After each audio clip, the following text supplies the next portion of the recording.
Today I'm speaking with Jack Beatty, who's had an incredible music career, performing music in 10 different decades. And you were born in 1931. Was that in Saskatoon? Yeah, St. Paul's Hospital, Saskatoon. And this was right, of course, during the Depression. And do you have other brothers and sisters? I have a brother, a younger brother, and an older sister. Now, the older sister took piano lessons, and she got just whatever degree you can get in music. She taught both in Toronto and Saskatoon. She had a studio here in Saskatoon where she taught too. And so growing up during the Depression, you mentioned your father was not working at that time. Where were you living? I was living on 1117 Avenue F North. And so how did the family survive during those years? I don't know, but my childhood was very happy, so all I know is that a lot of times my mother wasn't hungry at dinner time. Excellent. And so where did you go to elementary school?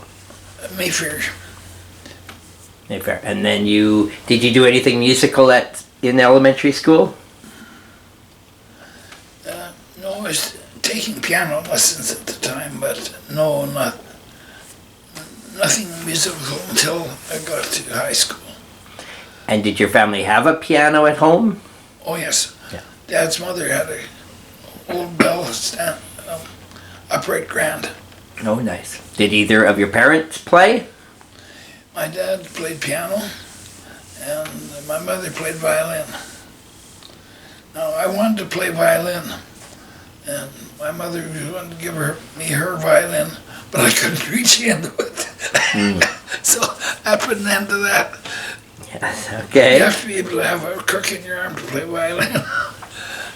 So at that time, in those days, was there any school bands? No. No. Oh, there's no school bands at all. Mr. Kalmikoff started the Lions bands up when I was in grade 9. I didn't join that particular band. I belonged to the school band in the technical collegiate. And I started my own dance band at the same time. And what instrument were you playing at that time? That time I was playing saxophone. Okay. So when did your saxophone and flute playing all begin? Well, the flute playing began back in the 40s, let's see. It started during the war. My wife's father was a guard at Lethbridge at concentration camp, and he picked up an old wooden flute there from one of the German prisoners. I bought it for a couple of dollars, I think. And it only had a limited number of keys on it, but I learned to play that. And did you learn it just on your own? At that stage, yes, but then I started taking lessons with Max Tomczak. Okay. Who had been a first flautist with I believe it was the Chicago Symphony.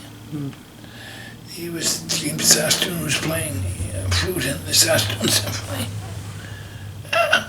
So I took lessons from him, and So he taught you flute only? Did he also do saxophone? No, I just played flute only. And he very kindly introduced me to the symphony and some of the other things. And I played second flute with him. And at that time, I didn't start saxophone until grade 9. I was just after we bought the store, my dad bought the store. And Scotty Gordon came to me once and asked me if I knew any saxophone players because he had to play a dance on the next Saturday. And he didn't have a sax player. So I said, sure, Scotty, I'll play for you. So I ran down to the store and got a saxophone. Took it home, learned how to play it, and played dance that Saturday. It wasn't that amazing because the fingering's really the same. The flute and the saxophone fingering are identical outside of one will be horizontal and the other vertical. So is it the Technical Institute that you went to high school? Yes, Saskatoon Tech. And do you remember what year you finished?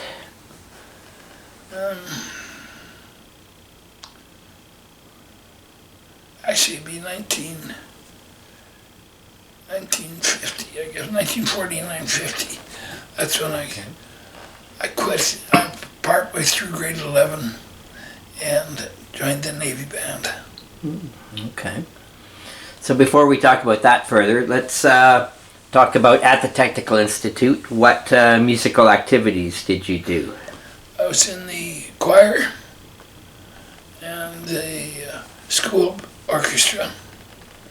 And Was it very large? the school orchestra, it was a mixture of, I remember it was clarinets, violins, saxophones, probably about 10 or 12 piece. And your brother Larry also played? Yes, he played trumpet.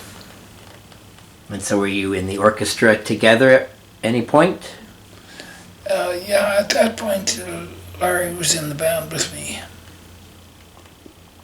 So I found the article that says that your father took over Colliers November 1948. Oh. So do you know any story about him taking over the business? Had he worked there, or what was his interest in this store? Actually, when Dad came out of the Navy, he took his discharge money and went to Toronto and took a piano tuning course.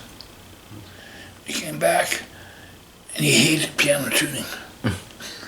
So he started going through the country, doing as many pianos in a day as he could, till he amassed enough money to buy another business. So he looked around and looked at an auto dealership in Rosetown, or bigger, I think it was, maybe it was bigger. And then he heard Colliers was for sale, he went down and he bought Colliers. Any idea what it cost him? I would think probably somewhere around 50,000. Which is a hefty amount. Pardon? That would was be a hefty amount at that time. Yeah, at that time. So do you recall in the early days of the store, you sold sheet music, you sold instruments, new and used? Yes, that's right. Did you teach lessons out of the store? Not at that time, no. And did the store ever sell records? Very unsuccessfully a few times. I think we had more records walk out the door than we sold. Yeah. Do you, early on when you were still young, did you work there? Yes, I did. While still in high school? Right from the start, I worked after schools and Saturdays. Okay. And where was the location of that first store? First store was 100 3rd Avenue South. That was in the Drinkle building. Okay. And from there we went to 104, which also was in the Drinkle building. Okay. There's a bigger store there. All right.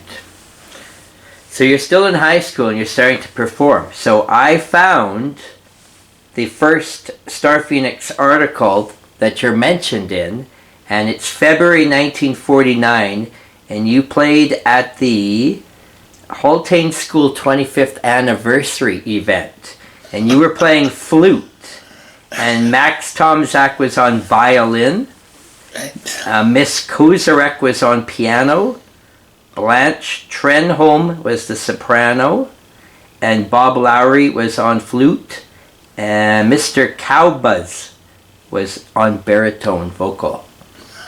Any memory of that event at all? No, actually, to be honest with you, I don't really remember that particular Yeah, event. and of course you've done so many things since. And then I found another interesting event. You and Larry performed with Scotty Gordon at a Mayfair church event in 1950. And so you're saying you were basically finishing high school or left high school at that time. Mayfair Church would have been between Avenue F and Avenue E at that time. So you showed me a clipping of the Jack Beatty Orchestra, that business card, and you thought it was from the 40s. So how would that tell me about your first orchestra? Oh, yeah. First orchestra I organized in grade 9 at the Tech. A little dance band with about 3 saxophones, 2 trumpets, piano, and drums. And So would you have been playing like popular big band music of the time? Were you playing older? Scotty had a little 3-piece or 4-piece orchestra, Scotty Gordon, and we played for the school, home and school club dances, and we played several times with the CCF campaign things. Okay. Neat. Then tell me about your involvement with the Navy. How and when did that all happen? Well, that started when I was about 17. I'd been in Sea Cadets from the start of from the time I was 12 until I was 16. At 17, I joined the Naval Reserve Band as a bandsman. And then I went on 2 tours of active duty with them. One to the East Coast with the Magnificent, and then just came back from that and went to the West Coast just as the Korean War was starting, and joined the Naden Band, and then was put on the Ontario, the heavy cruiser Ontario, the ship's band. Did you see any scary things happen during your time?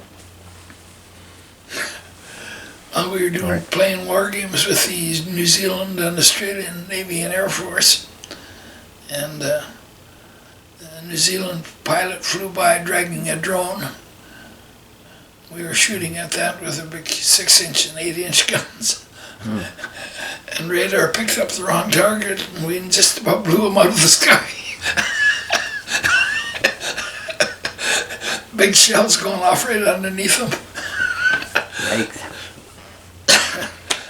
Stepping back just a little bit, so during World War II, how did that affect your family in different ways? From my dad joined the Navy, yeah, the day war was declared, and he went off right away he was stationed in Victoria first.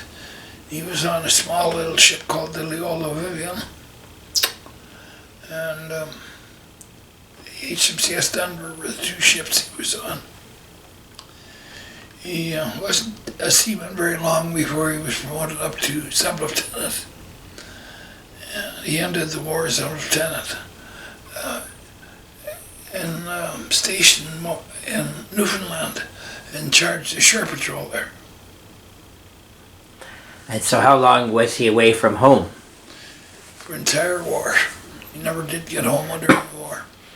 And do you have memories growing up, not having a father around? Yes, because during the Depression, I spent a lot of time with my dad. They did makeup work, mostly, go to the parks and clean up the parks. Right. And he'd take me to work with him. Most of the guys would go off into the bush to have a cigarette. They'd leave me on lookout for the foreman.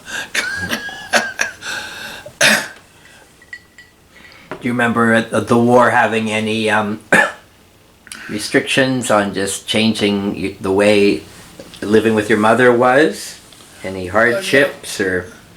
rationing everything? Everything was rationed, of course. All gasoline was rationed, but there was no cars anyway because they weren't making them during the war. Sugar was rationed, meat was rationed.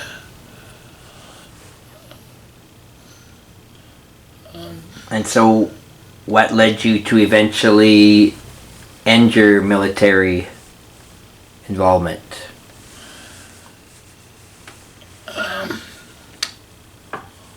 Well, I guess I got homesick.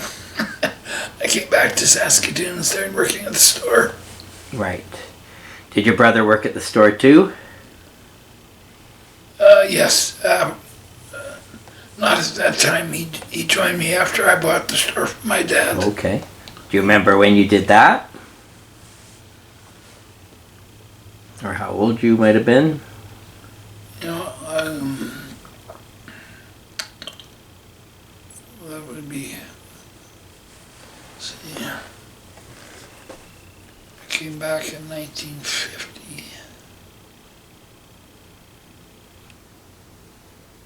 Yeah. No, after Dad had a heart attack, I bought into, no, that was when Larry joined the store, I think. Okay. We became partners. Did you have any other jobs working for anyone else besides the family business? Or had you always worked there? Robin Hood Mills. Okay. In grade 8. Illegally, of course, because I was only 15. I was on the brownie packers, where they had an assembly line where they put 5-pound bags of flour on. And I had to take every third bag off and compress it with a foot lever, and shape it, fold it, take glue paddle and glue the flaps, and turn it upside down and put it back on the. But naturally, after a little bit, I'd miss a bag, and somebody else would miss a bag. The guy at the other end that was taking them off the belt, putting them in boxes for shipment, he was standing in flour up to his knees with it.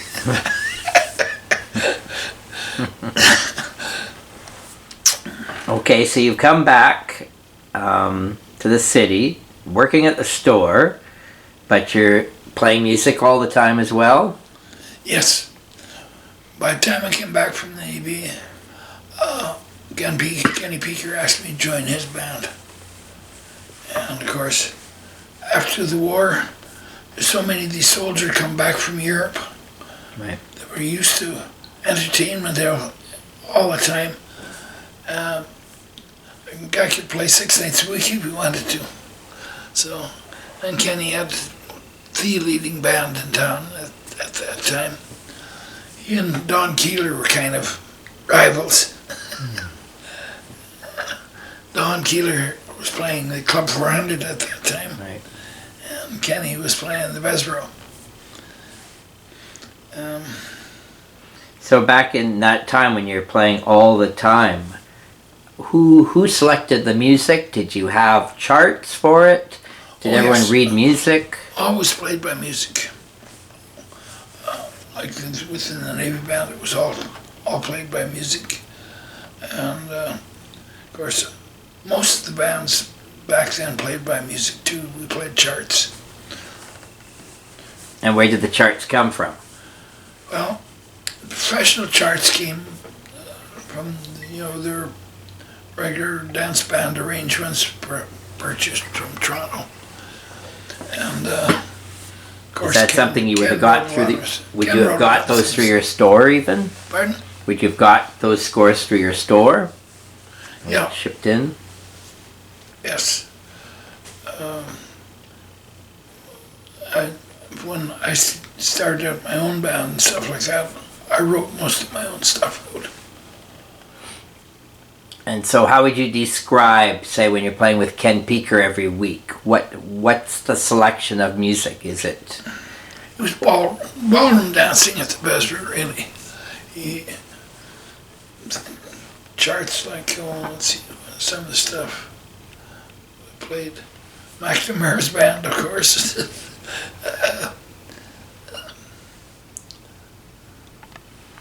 Can you think of some songs that you played all the time?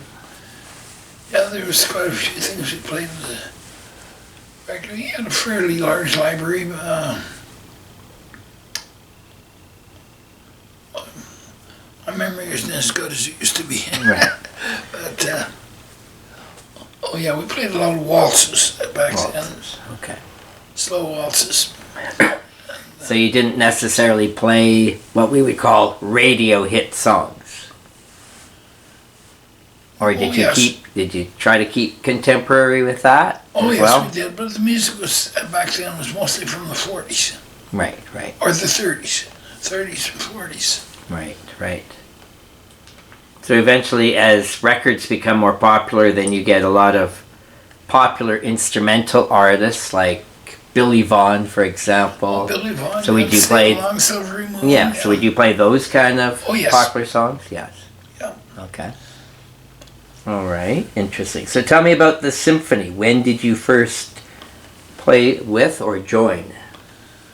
That'd be about 47, 48, and there. 47, 48, 49. And then you took a break while you went away. Pardon? You would have taken a break from the symphony when you went away? Yes. Actually, when I went away, I was playing almost exclusively saxophone. Flute is an instrument that you have to play almost continuously to keep your lip in shape, because you just use this little bit in front to shape the air into the tube. So if you don't play for 2 or 3 days or so, that little muscle weakens. Yeah. So I pretty well gave up playing the flute about that time. And do you remember roughly when you stopped playing with the symphony? It'd be 49, I think, was the last concert I played with the symphony. Oh no, then after that I came back and played with the symphony 3 or 4 other times on saxophone. So I was able to find you in the 57-58 season and the 58-59 season. You played saxophone both years, but you also were listed as percussion as well as saxophone in the 58 season. That's right. There's a symphony concert where they had to have a big cymbal crash. Okay. And so I had to count maybe 300 bars of rests and then come in with a big cymbal crash. Right. It was one of the highlights of the particular piece of music was this big cymbal crash. So I got listed as a percussionist. Okay. At that time when you've taken over the store, did you change anything from how your dad had run it? Yeah, a few things. My dad didn't really believe in credit, so it was cash on the line when he ran the store. I started charging people, particularly music teachers. I started giving them a 10% discount, professional discount, which he didn't also believe in. And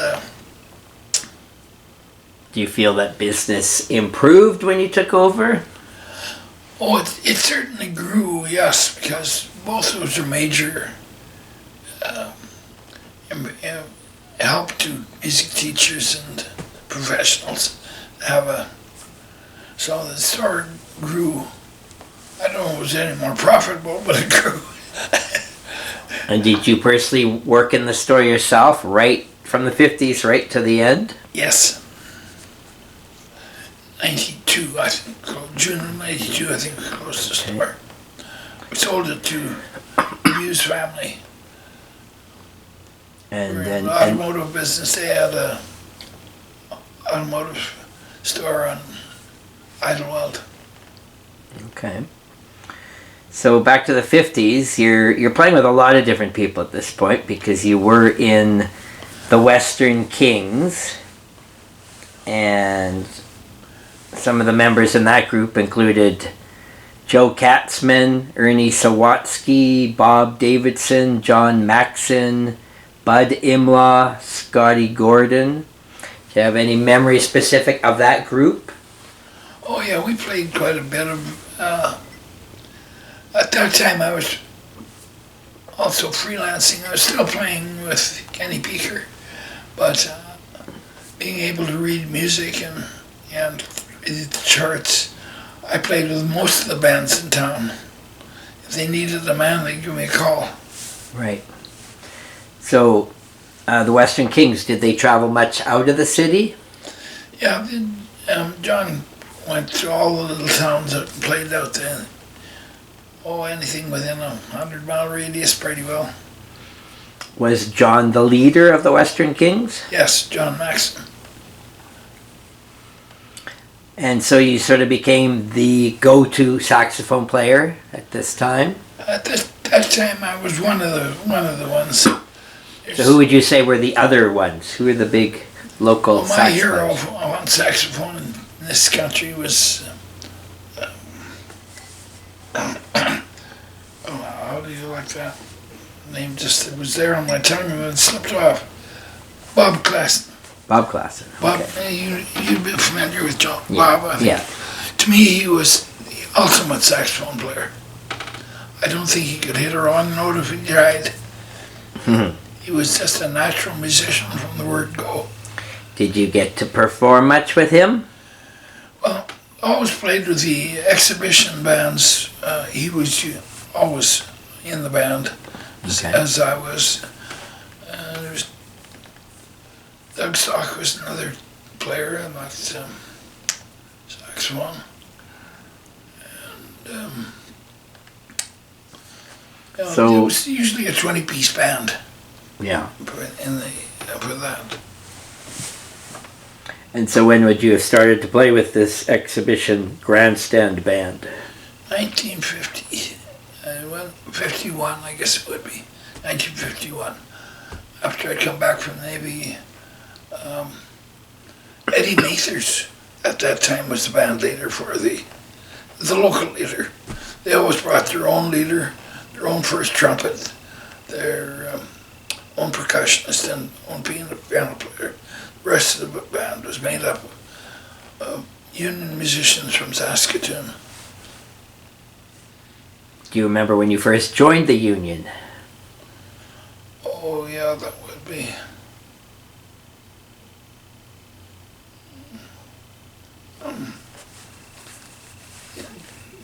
Grade nine, I would have joined the union.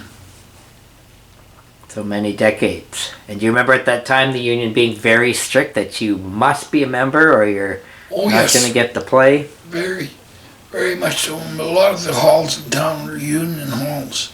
They would only hire union musicians. And did you ever get involved with the union board? Not really, no. The Petrillo was in charge of music from out of New York at that time. He was head of the musicians union. And they were described in Reader's Digest as probably the most undemocratic union in the world. Interesting. So you're really busy at this point because you're really in a number of groups at the same time, it seems. Yeah. So what happened when you got double booked? That happened after I took over from Kenny Beaker. I took over the band when Kenny retired. It happened several times, because I had the big band in the Adams Ballroom, and I'd have a 5-piece band in the Battleford Room. And sometimes I even had a 3-piece band in the Prairie Room. Right. And so when that happened, a lot of time I'd just go I'd spend half an hour with one band, slip down, play, and check all three bands, make sure everything was going right, and perform a little with each band. And So would the Ken Peeker Orchestra and the Western Kings play the same type of songs? Or was there a different direction that they took? well, Bessborough always tended to be more ballroom type music. Western Wheat Kings, we played everything and anything that was on the radio. And did the Western Kings ever have a singer? Or did Ken Peeker ever have a singer? Ken used to sing a few things himself, but no, Ken never used a singer. So back with all these shows in the 50s, you wouldn't have used PA systems, all the instruments would be just live off the stage? Well, we did in the city. We had, like the guitar player had An amplifier? he had an amplifier, but as soon as we left the city, there was no electricity. We'd go out in the country, and sometimes we'd go and have to light the fire in those old oil barrels, set up in the middle of the dance floor, light up the hurricane lamps and hang them up, wait for the people to come.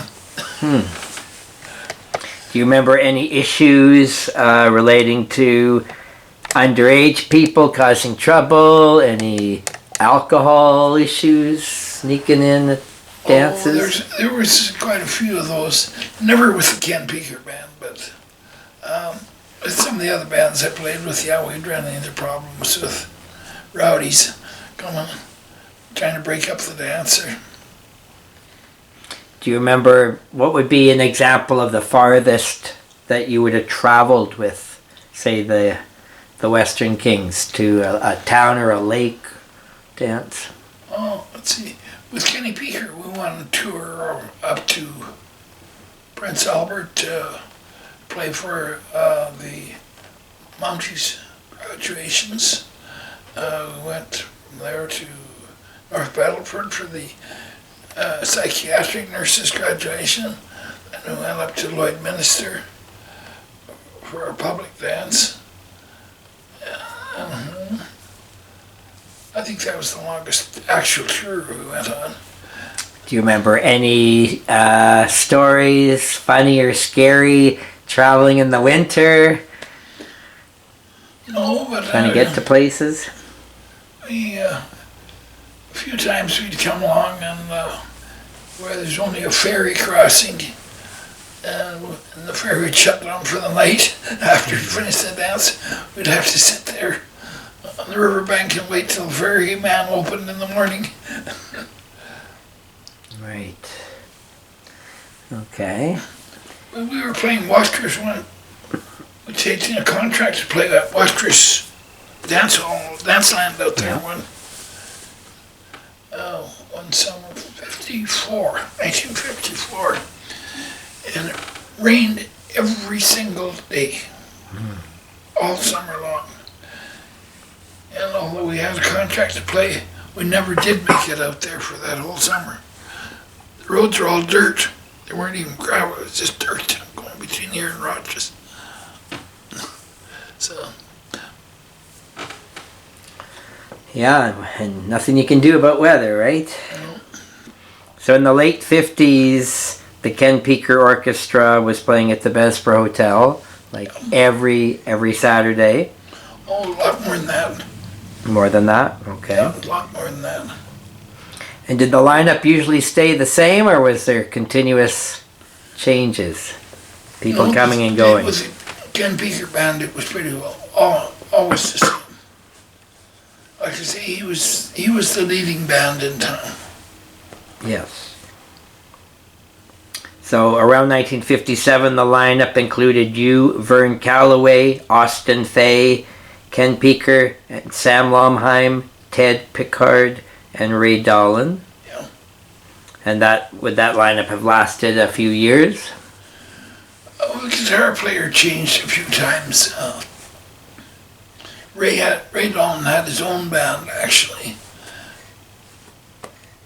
Right. Allman Brothers, I don't know if you remember them probably. Okay. They had their own band, so Ray came and Yes, went. right. But the rest of the band pretty well stayed the same. Did Ray also sing? No. Just guitar. So he'd always have guest vocalists when he performed. So when Ken Peeker moved to BC in 1962, you became the leader of his group. Yes, I did. And by the end of that year, you changed the name to the Jack Beatty Orchestra. Yes. And so you basically more or less owned the Bessborough Hotel for the 60s. You had the billing every weekend for 7 years. And sometimes you were billed as an orchestra, but sometimes just billed as the rhythm trio. Oh, yeah, that was down in the Prairie Room. Okay. Very enjoyable. Just a 3-piece orchestra. Or 3-piece, 4-piece. And so who was usually that lineup? Yeah, I had Sid Matthews on organ. Okay. And he also played there all the time. I played both tenor and alto sax. Okay. And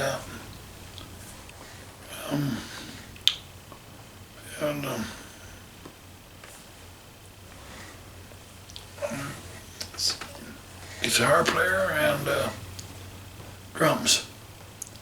Okay. And you were always playing dances if you were at the Bessborough? Of course, they were separate dances. It was, right. They had to stop the band from playing every so often so they could serve the food. Right. Everybody was up dancing. They wouldn't sit down long enough to eat. So what would be the typical hours you would play for these? Those were 5-hour dances. We played from about, roughly started about 6 o'clock, I think, when we played through to 1.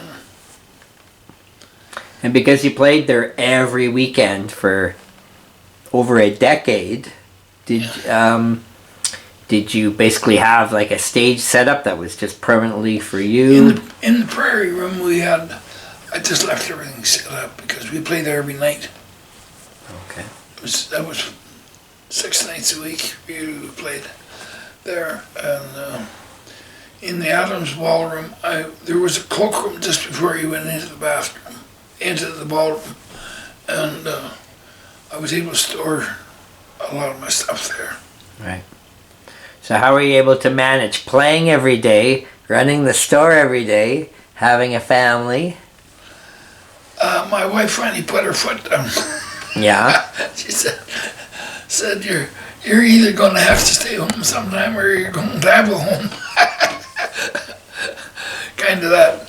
She didn't make it quite that bad, but yeah. But she did tell me she'd had enough of being a widow. Yeah. Okay. All right. So, so if you play there all the time, you even leave your instruments and everything there? Did you reach a point where in the 60s, like, did you guys actually have rehearsals anymore, or you just played so much you just... No, very few rehearsals. Very, very few. All the guys were professionals. They could sit down and take a new score and just read it off. Right. And do you remember, like, how often would that happen, where you like, let's add a new song? Did that happen often, or is that a rarity? I also played sometime for Garney Bruder Orchestra. And Garney he had a fine ear, and he would listen to a professional record, and he'd sit down and copy it note for note. All the fill-ins, all the breaks, everything he'd write in. Yeah. Very, very difficult music. So Garney used to have to rehearse quite frequently. Almost any time put a new song in the library, you'd have to rehearse it because it was difficult music to read. Right. So in the time of you basically playing at the Bessborough, probably from about 57 to '69, like every week. But it was during the winter seasons. So then sort of the supper dances only ran like October to April every year. And then the summer was off. So what did you do during that time? Of course, as Kenny had an exclusive contract with the Bessborough, all these optimist clubs and kinsmith clubs and things from all over the country, or the town councils and things would have a convention. And so there was always work all during the summer with Ken and with other bands. And I just traveled all over with whoever was playing. Since you started playing there in the 50s, running into the 60s, the city had a lot of changes with liquor laws, having women allowed in rooms that they used to not be allowed in. Do you remember any of those things affecting your events? Well, there was a lot of bottles under the table. But the Bessborough was always very decorous. You never had any rowdiness in there at all. They had a maitre d', I think he was from Holland, I believe. Very strict, he kept everything under control. We just dressed then with those dress shirts, starch fronts. They were just almost bulletproof, with studs down the front instead of buttons, and cufflinks instead of buttons. Everything was very decorous. So 1962, the orchestra is officially your name. People are coming to see you. What was sort of important for you being the leader of this group? Any specific things that you did differently than Ken Peaker? Anything? Everything was very traditional at the Bessborough. The New Year's Day dance, that was a big thing with there. It was a family day at the hotel, and people had come from all over the country. Even people flew in from Toronto sometimes to attend the New Year's Day dance. And but everything was traditional. We'd start out and I'd play a mother and son dance, and father and daughter dance, and then grandparents dance, and then we'd form a Congo line with the band, and we'd march all the kids all through the hotel, even right through the beer parlor. Again, that was just tradition. Do you remember any other things you were doing during the 60s outside of the Bessborough for performing, and any special events? Any highlights? We used to play for the Caledonian Club in the hotel. That was a Scottish organization. We had a separate library for that with just Scottish tunes, dance tunes and things. We'd play that. The Caledonian Club eventually faded out, but it was there for several years. Who is sort of your second in command in the group? Sort of after you, who's the next important person? In which band? With your orchestra during the 60s.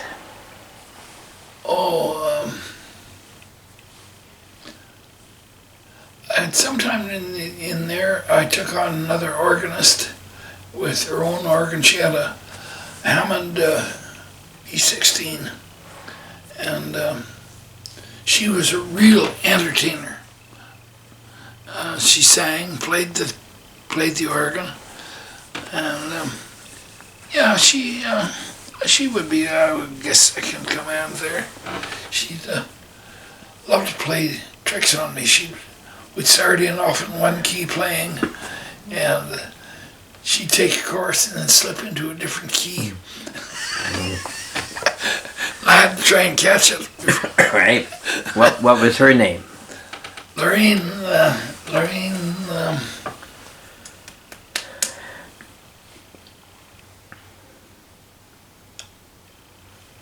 It'll come to you eventually, right? Yeah. Yes. Okay. So I know that you played some other special events. There was a homecoming Queen Beauty contest dance held at the Centennial Auditorium in 1970. The Jack Beatty Trio was on the bill for that, along with Shirley Loren. Any memory of that? Vaguely, I remember that, yeah. Okay. So, things start to change at the Bessborough in the 70s. The every week dance eventually stops for you. Do you remember when that happened? Yeah, that was about the time my wife said she didn't want me playing all the time anymore. So it worked out good for her. And so then what did you do? Did you... Well, I kept on playing, but maybe only 2 or 3 nights a week. Okay. And did you start any... She wouldn't let me go out of town anymore. Okay. Did you do any other musical projects outside of the Bessborough in the 70s? Well, I played for about that time, I guess we started playing for the skating club and the ballroom dance club. Well, that would have been more towards the 80s, I guess. I think that was. They liked to dance some more sophisticated music. They wanted tangos, rumbas, sambas. Yeah, yeah. When did sort of your regular playing at the Bessborough completely stop?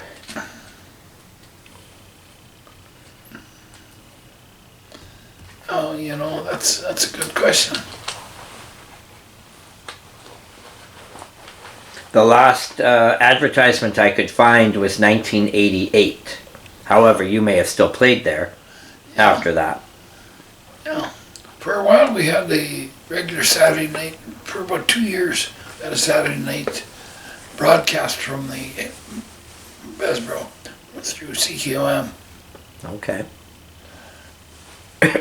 Matter of fact, when the last time I was down in the basement, I was going through some old papers and I found a whole handful of radio scripts.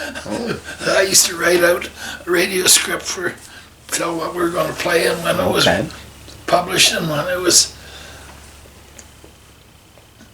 In your career, did you ever do any recordings, like print a record or a cassette? The only record I made was in high school.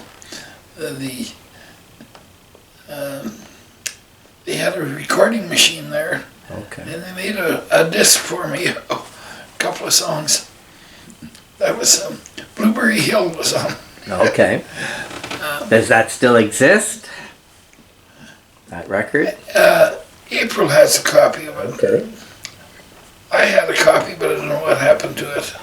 Okay. But no, I made.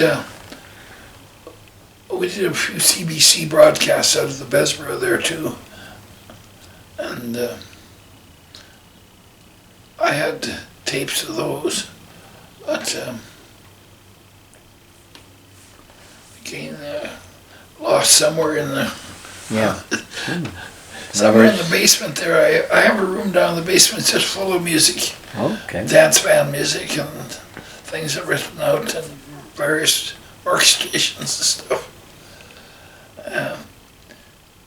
And now kids don't like me going down to the basement at all anymore since my stroke. Right. So some of the highlights of your career would be with the exhibition Grandstand Band backing up celebrities. Yes, that was really the highlight of my music. They were absolutely professional charts, great music. Yeah. I used to tell my wife, says the music's so great I forget to look at the girls. Because he used to have the Rockettes come from New York to play to dance there. I get so involved in the music I forget to look at the girls. Did you have a particular celebrity you enjoyed working with the most? Yeah, the Sons of the Pioneers were really nice people. Wayne Newton was a joy to work with. He was a really big man. He was at least 6'4", 6'5", and he's a real musician too. He played the trumpet like you wouldn't believe. And so when you backed up these celebrities, someone like him, would it be like a full 2-hour concert that you would play on all the pieces? Yes, we had. He didn't bring any of his own musicians. He brought. Right. It was, And would I you think with Kenny Peaker. I think it was Kenny Peaker's with group that we played with Wayne Newton, Okay. and we played for the Ink Spots twice. They were here. And did you get much notice with the music, or did they show up and just hand it to you? They show up and hand it to you. They usually find a time to run through.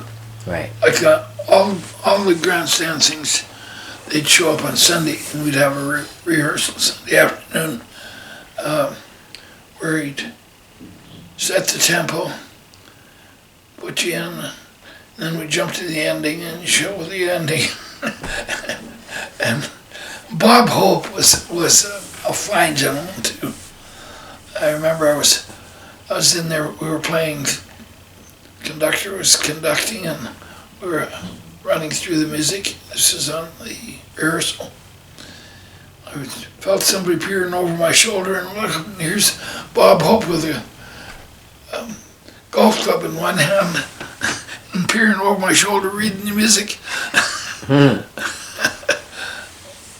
Neat. So you would have backed up not just the big stars, but all the other acts on the bill All the as other well. acts too, yep. And roughly what years would you say that you did this? We did it from 50s, 60s, 70s, I think maybe. Sometime probably in the 70s, they changed the setup from an Ed Sullivan type of show to we even did tractor pulls. And eventually they put the band over to a different stage altogether, and we just played music for the.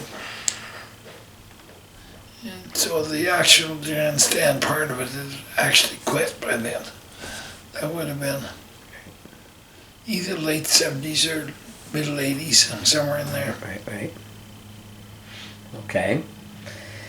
So you've played with a lot of people since the 80s outside of the Bessborough. Can you tell me about some of the groups that you've been with since? I played quite a while with Mel Wallace too. But Mel was getting older by the time I joined his band. And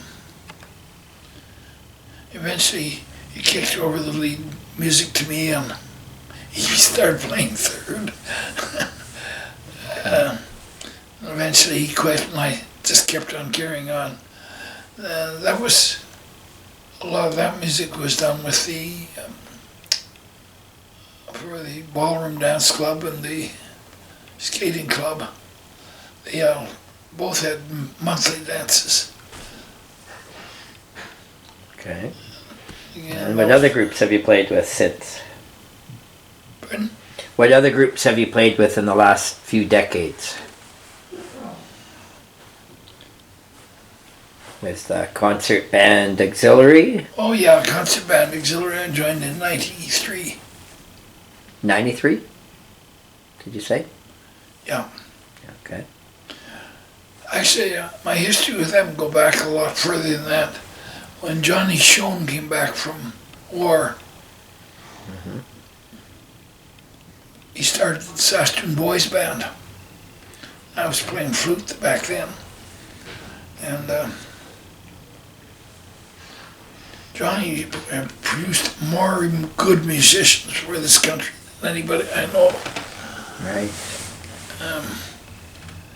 But he was not all that old then. I'm probably maybe 17, 18 years old himself at that time. Right. When he came back from the war. I would have been maybe 12 or 13. Anybody need water or anything, or you're good? You're good. Good. And John had a foul mouth on him. He couldn't put a sentence together without a swear word in it. And this was the Saskatoon Boys Band, but eventually they let girls into the band, and they would open it up to girls. For months, Johnny was just speechless. he didn't know what to say. Yeah, I can believe it. Okay, interesting. So are you still performing this year? You've done some stuff at your church? Oh yeah, I play usually at Christmas, Easter, and a few times in between. Yeah, I play solos at the church. I played this Easter. Nice. Did you ever in your career do any TV appearances?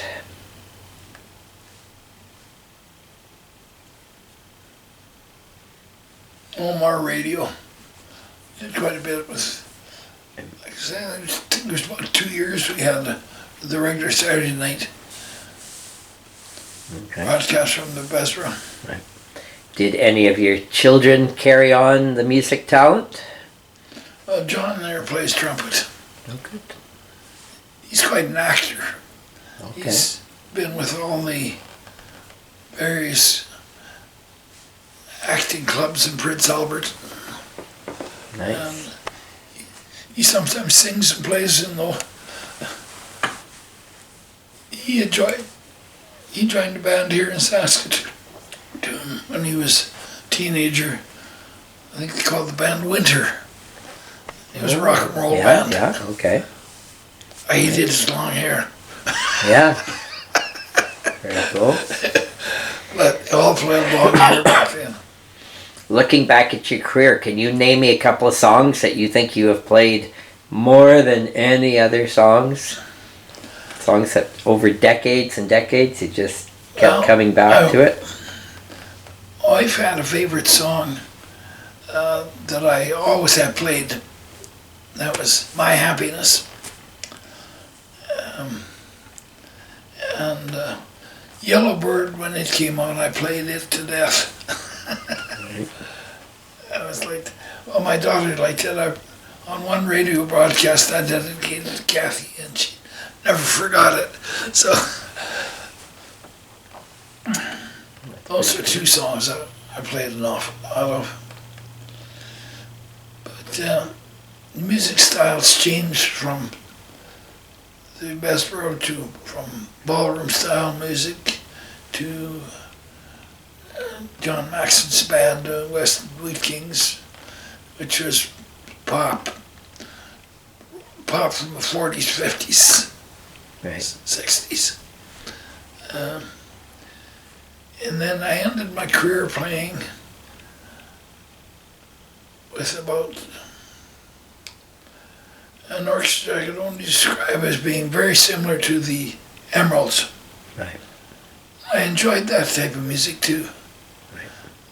A little bit of everything, polkas, waltzes, pop music. Yeah. Who have been some of your all-time favorite musicians to play with? Oh,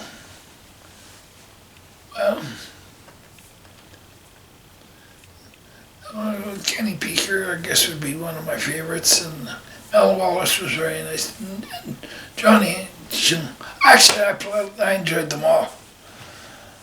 I only played with one band I didn't. I wish I'd never played with. Yeah. This guy who played bass asked me to play with them, with their band. So I went to their band, and they had an accordion, a bass, drums, and saxophone. The accordion played the melody with his right hand, but he just played buttons with the left hand. Any chord at all would do. And the same with the bass player, he just strummed. Huh. I could have crawled through the floor. Interesting. So besides the the exhibition orchestra, are there any events that you would consider some of the best performances or concerts, events you've ever done? I played at the Red Lion once with, I think it was probably a make-believe Neil Diamond. It was a Neil Diamond show. And I was quite impressed with that. It was just a trumpet, myself, a saxophone, and I don't remember much about it. I just remembered I enjoyed the show. I remember playing there. It was pretty modern for me. Yeah. Did you ever personally teach any music lessons? Yes. Yeah, Through the store? No, I lived on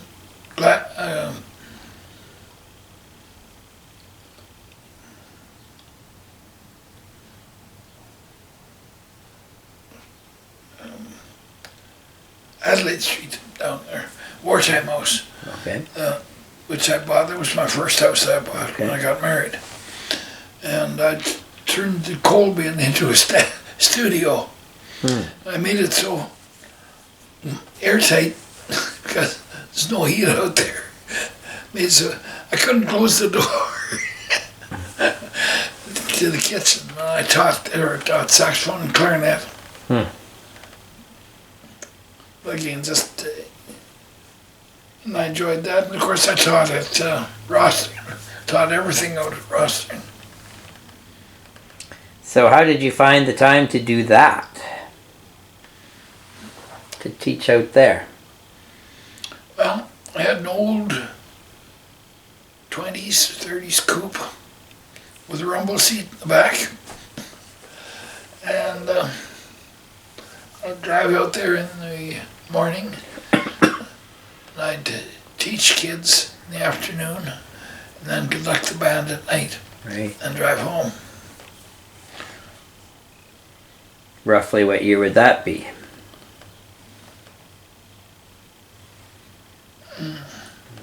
This is here. No date.